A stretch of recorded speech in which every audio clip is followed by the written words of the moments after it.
CEO 서평 멤버 여러분, 국군 장병 여러분 안녕하십니까? 경영 철학자 서진영입니다. 고객 경험 중심 아주 좋은데요. 이제 그러면 이제 고객 입장 말고 또 우리가 이제 공급하는 입장을 한번 와볼까요? 기업의 관점. 그렇죠. 우리가 이제 제품에 대해서 이렇게 나누죠. 핵심 편의, 그 다음에 유형, 텐지블한 프로덕트, 그리고 익스텐디드 확장 제품 이렇게 세 가지로 나누게 되는데요. 사실은 이제 과거에는 제품은 그냥 제품이었을 뿐이다. 근데 요즘 추세는 뭐냐면 만물의 서비스화라는 표현도 쓰고 있어요. 예. 가장 대표적인 게 제품이 서비스화되는 거겠죠. 예. 그러니까 everything as a service라는 트렌드를 말씀하셨는데 과연 제품의 세 가지 관점하고 만물의 서비스화는 어떻게 연결이 되나요? 마케팅의 그룹 필립 커틀러에 따르게 되면은 왜 내가 당신의 제품을 사야 되는가? 왜 내가 당신의 서비스를 이용해야 되는가? 하는 대답이 바로 가치 제한이다. 그렇다면은 우리 고객들이 우리 제품과 서비스를 구매하게 됐었을 때 무엇을 사는가 하는 것들을 한번 생각을 해보게 되게 되면은 전동 드릴을 하나 산다 했었을 때 우리 고객들이 구매하는 것은 무엇인가? 전동 드릴이라는 우리가 보게 되는 그 형체가 나타나는 그 자체, 이걸 우리가 이제 유형 제품이라고 말합니다. 그런데 고객들이 그렇다면 드릴을 왜 사냐? 드릴은 구멍을 뚫기 위해서 사거든요. 이것을 이제 우리가 뭐라 하냐면 핵심 혜택, 핵심 제품이라고 말할 수가 있습니다. 근데 고객이 만약에 전동 드릴만 산다면 전동 드릴만 사나요? 요 보안경이라니까 그렇죠. 눈에 튀어들어가지 않게 보안경을 살 수도 있을 것이고요. 배터리를 살 수도 있을 것이고요. AS를 받을 수도 있을 것이고요. 헬멧을 살 수도 있을 것이고요. 이렇게 전동 드릴과 관련된 모든 것들, 부수적인 것들을 한꺼번에 구매할 것이란 말입니다. 그렇죠. 그렇다면은 이렇게 이제 핵심 제품, 유형 제품, 확장 제품으로 구분하는 이유는 우리가 고객들이 우리 제품을 왜 사느냐 하는 가치 제한을 하게 됐었을 때 고객들이 그때그때마다 다르다는 데 있습니다. 제가 토스트기를 하나 장만한 적이 있습니다. 네. 만약에 토스트기를 사러 갔었는데 판매원이 저렴합니다. 빵이 잘 구워집니다. AS가 잘 됩니다. 그 다음에 뭐 이렇게 저렇게 해가지고 AS 비용도 회사 브랜드도 믿을만합니다. 하고 나한테 만약에 여러 제품의 설명을 해서 가치 제한을 했다면 나는 식품동 했을 겁니다. 요즘 빵이 잘 구워지지 않는 토스트기가 어디가 있습니까? 그렇죠. 고장 날 때도 없더라고요. 그렇다면 토스트기가 고객 만족도를 증폭시키는 것으로 해서는 뭘 삼아야 됐을 것인가? 그 중에 하나가 나는 디자인이나 크기라고 생각합니다. 그렇죠. 제가 그랬거든요. 제일 이쁜 것으로 하나 주세요. 그랬거든요. 그렇다면은 제품을 세 가지 관점으로 높였을 때 어느 쪽에다가 고객 가치 제한을 전략을 삼아야 될 것인가. 그렇죠. 고객이 상황과 맥락에 따라서 어디 쪽에다가 초점을 맞춰서 고객 만족도를 증폭시키는 전략을 삼을 것인가. 자, 제품을 한번 구별해 보죠. 유형 제품, 핵심 제품, 확장 제품. 그렇다면 대부분의 유형 제품과 핵심 기능이 동일하게 제품의 품질 경쟁이 해졌다면 확장 제품 쪽에 주목하는 것이 고객 만족도를 높이는 비법이 많이 숨겨져 있지 않겠느냐.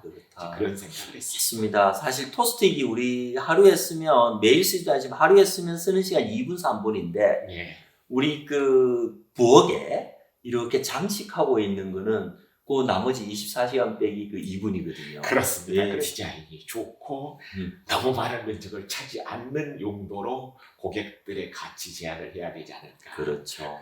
그게 바로 확장 제품이다. 어떻게 보면 이제는 품질 경쟁력들이 거의 다 이제 수준대로 올라왔으니까 확장 제품에서 경쟁력이 나온다.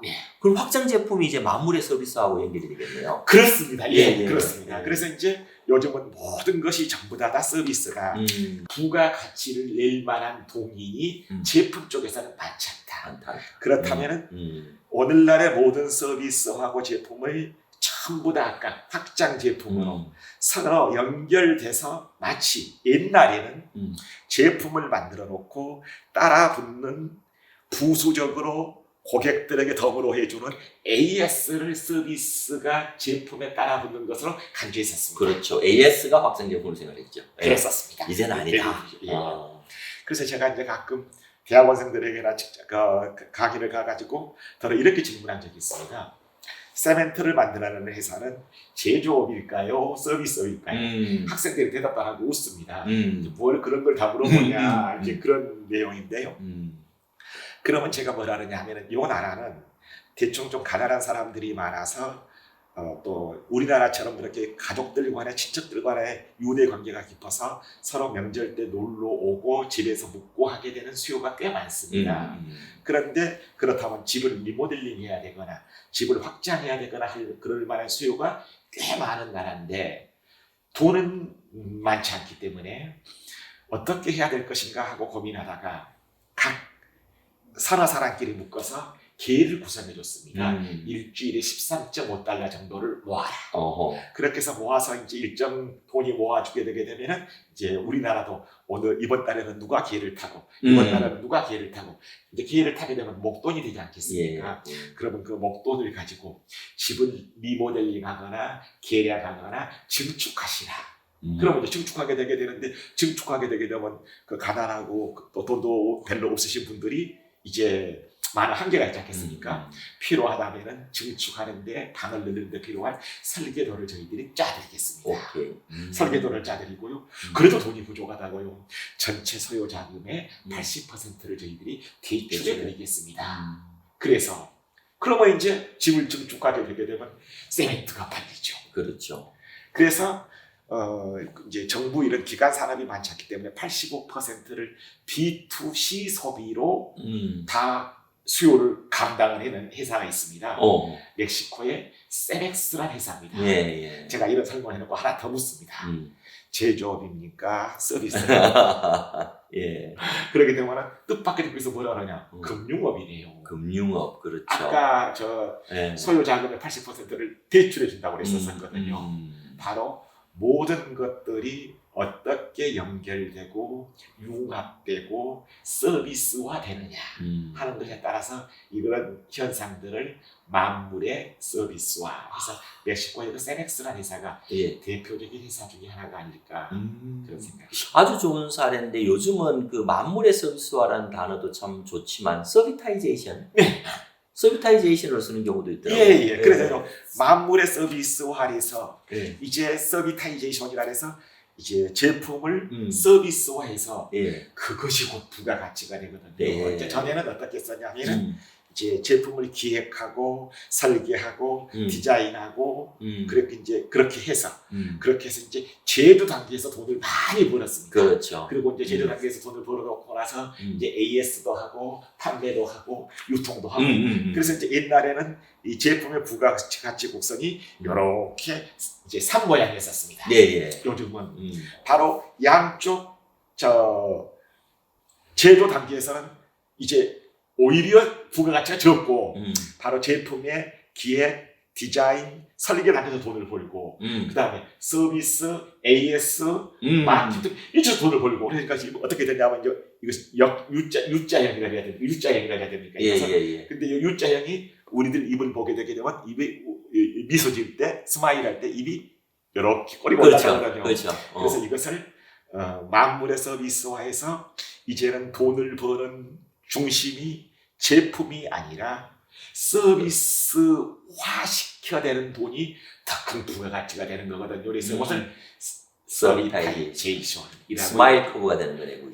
전략에서 스마일 커브가 많은데 고객 경험에서도 이렇게 스마일 커브가 나오네요. 그래서 이제 아까 세벡스가 바로 그 돈을 버는 것이 제품에서 이제 서비스라고 이제 했었을 것이고요. 마케팅의 그 이론을 쓴 테오 레빗이라는 학자도 그런 말을 태초에 한 적이 있습니다. 사실은 우리가 제품이라고 그러고 서비스라고 그러게 되는데 제품과 서비스를 모든 제품에는 사실은 서비스가 딸려 있다. 뭔 말이냐 하면은 마치 탱크나 마치 중장비라 하게 되면은 눈에 보이는 중장비 그런 유형적인 영역이 클 뿐이지 그 중장비를 보수하고 관리하게 되는 서비스가 꼭 따라 있고 반면에 여행이나 은행, 금융 같은 경우는 대부분 다 무형적인 서비스를 제공하지만 거기도 따라서 눈에 보이는 영역이 적을 뿐이지, 즉 눈에 보이는 영역이 큰가 적은가의 구별이 있을 뿐이지 모든 제품과 서비스는 같이 묶여 있다. 이제 그런 말을 한 적이 있는데요. 그래서 이제 방금 서비타이제이션하고 박사님이 말씀해 주신 것처럼 전에 우리가 이제 롤스로이스 같은 데서는 항공기나 선박의 엔진을 제조하는 회사였지 않습니까? 그렇죠. 예. 그래서 엔진 고장 났습니다. 그러고 나서 고쳐주고 돈 버는 회사였거든요. 그래서 사실 우리가 롤스로이스는 자동차로 생각하지만 그거는 자동차는 매각을 했고 그랬지요. 지금은 이제 엔진만 만들고 있죠. 아, 그렇죠. 예. 그래서 이제 엔진만 만들고 있었는데 옛날엔 엔진을 만들어서 공급해 놓고 나서 이제 고장 나오면 수리해 주는 것으로 했지 않겠습니까? 그렇죠. AS 하는 게 끝이었죠. 근데 요즘은 이제 이러한 제조 쪽이 도 하고 있지만 요즘은 마치 인천공항에서 뉴욕까지 비행기가 날아가게 된다면 비행기가 날아가는 동안에 진동, 소음, 마모, 습도 같은 것들을 다 이제 IoT 같은 것으로 해서 빅데이터를 수집해서 LA 공항에 냈을 때 어느 쪽이 고장이 나기 쉽고 어느 쪽 부품을 교체해야 되고 어느 쪽을 새로 수리나 유지 보수를 해야 된다고 하는 것에 따라서 이제는 그 사람들이 비행기가 서버리지 않게 이렇게 예측 정비를 하지요. 따라서 우리 애프터가 아니고 비포 서비스가 되는 거예요. 그렇죠? 비포 서비스. 예. 비포 서비스가 되는 것으로 해서 이제 어떻게 돈을 버는 방식을 하게 되냐면 요 엔진 값을 얼마나 내세요가 아니라 비행기가 하늘에 떠 있는 시간만큼 시간당으로 계산해서 우리한테 지불해 주세요. 오호. 그래서 우유나 신문 배달처럼 비행기가 하늘에 떠 있는 시간만큼 지불하게 되는 구독 서비스로 바뀌어서 세상에 이제는 항공기를 제조해서 돈을 번다기보다는 구독 서비스화 시켜서 돈을 벌고 있는 모습이 아마 서비타이제이션의 가장 대표적인 것이 아닐까 싶습니다. 그러네요. 물론 이제 가장 가깝게로는 정수기를 옛날에 우리가 전부 다 집에서 사서 했는데 요즘은 정수기는 거저 가져가시고요. 한 달에 41,000원씩 내세요. 해서 3달에 한 번씩 필터 갈아주는 것도 그것도 서비타이제이션이긴 합니다만 그건 이제 아주 낮은 단계고 바로 롤스로이스 같은 것이 우리가 말하는 서비타이제이션의 대표적인 본 모습이 아닐까 그러네요. 생각이 듭니다. 롤스로이스 제가 자료를 좀 봤더니 롤스로이스 500개 이상의 항공사 그리고 100개 이상의 군대에서 사용하고 있답니다. 그 엔진을.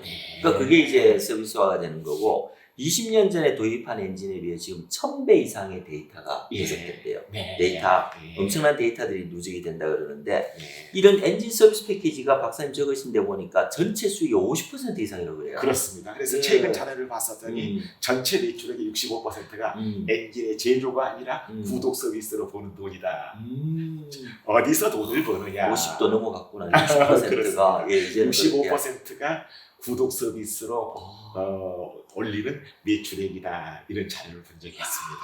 이게 완전히 세상이 바뀌고 있어요. 그죠? 우리 제조업이 아니고 이제는 완전히 그 서비스업, 그 주요한 수익의 원천이 되고 있는데 그런 서비스타이제이션을 제품과 서비스의 결합.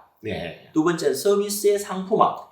그리고 마지막으로 기존 서비스와 신규 서비스의 결합. 이 3가지로 이렇게 또 이야기를 하고 있더라고요. 그런 측면에서는 우리가 서비스타이제이션이 어떻게 보면 앞으로 모든 기업의 살 길이다. 이렇게 봐도 될까요? 부가가치를 만들어내는 원천이 제품으로 해서는 가성비 같은 거라 실은 이제 한계가 있다. 그래서 이제 하나만 예를 들게 되게 되면 제가 이제 가끔 중소기업을 창업하거나 스타트업에 가서 강의를 한 적이 있습니다. 그래서 어떻게 또 돈을 벌어야 됩니까? 디지털 트랜스포메이션을 우리 같은 조그만 스타트업에서 어떻게 적용해야 됩니까? 제가 그때 예를 들어준 것이 뭐였었냐면은 체중계가 몸무게, 체중계를 하나 만들어낸다고 치자. 그러면 체중계로 해서 몸무게를 측정한 것으로는 전혀 부가가치가 안 된다. 체중계를 측정을 해서 그 체중계가 우리 몸의 BMI 지수, 물론 이제 체중도 들어가겠지요. 그 다음에 여러 에너지, 그 다음에 열량 같은 것들로 해서 고객의 건강 관리를 도와주는, 즉 스마트폰으로 시각화해서 연결해서 고객의 건강 관리를 도와준 앱으로 성장해야 그게 체중계의 가치가 있는 것이지 내 몸무게가 어제보다 1.2kg 늘었다 500g 빠졌다 이것은 체중계가 아니다. 이제는 아니다. 그리고 이제 하나만 또 덧붙이자면 어디 이제 또 스타트업에 갔었더니 우리 같은 조그만 기업으로는 인공지능이나 빅데이터나 클라우드나 뭐 이런 것들을 도입할 수가 없습니다. 그래서 제가 그런 대단한 기술만이 반드시 디지털만은 아니다. 제가 국밥집 예를 들었던 적이 있습니다. 어느 국밥집에서 사장님이 귀신같이 국밥집은 이제 소머리 국밥집입니다. 저도 소머리 국밥을 좋아합니다. 그래서 손님들이 딱 오게 되면 세 분이 오게 되면 바로 김이 모락모락 나게 되는 가장 뜨거웠을 때 가장 맛이 있을 때가 딱 파가지고 1, 2분 내라릅니다. 그리고 바로 딱 갖다 주는 모습을 보고 나서 말입니다. 종업원들이 보니까 기가 막히거든요. 어떻게 세 그릇을 딱 갖다 놓고요. 두 그릇을 딱 갖다 놓고요. 다섯 그릇을 딱 갖다 놓고요. 그래서 저 사장님이 도대체 우리 애가 저렇게 눈이 달렸나. 어떻게 세 사람이 들어올지 알고 저렇게 세 그릇을 탁탁탁 퍼서 준비를 하나 하고 봤더니요. 지하 주차장에 주차해 놓고 나서요. 엘리베이터를 타는 곳에 CCTV가 있더랍니다. 그 CCTV에서 자기 국밥집으로 올라오는 연결 통로가 있는데요. 3명이 올라오고 5명이 올라온 것을 귀신같이 보고 나서는 척척척 맞춰갖고 가장 맛이 좋고 뜨거울 때를 대비하더라는데요. 제가 그랬습니다. 이것도 디지털입니다. 그러네요. 그래서 대단한 기계가 인공지능이 있어야 우리가 클라우드로 저장을 해야 어마어마한 빅데이터가 쌓여야 꼭 디지털이라고 생각하지 마십시오. 제가 그런 사례를 들었던 적이 있습니다. 정말 서비타이제이션의 무궁무진한 사례들이 벌써 이렇게 존재하고 있군요. 그렇습니다.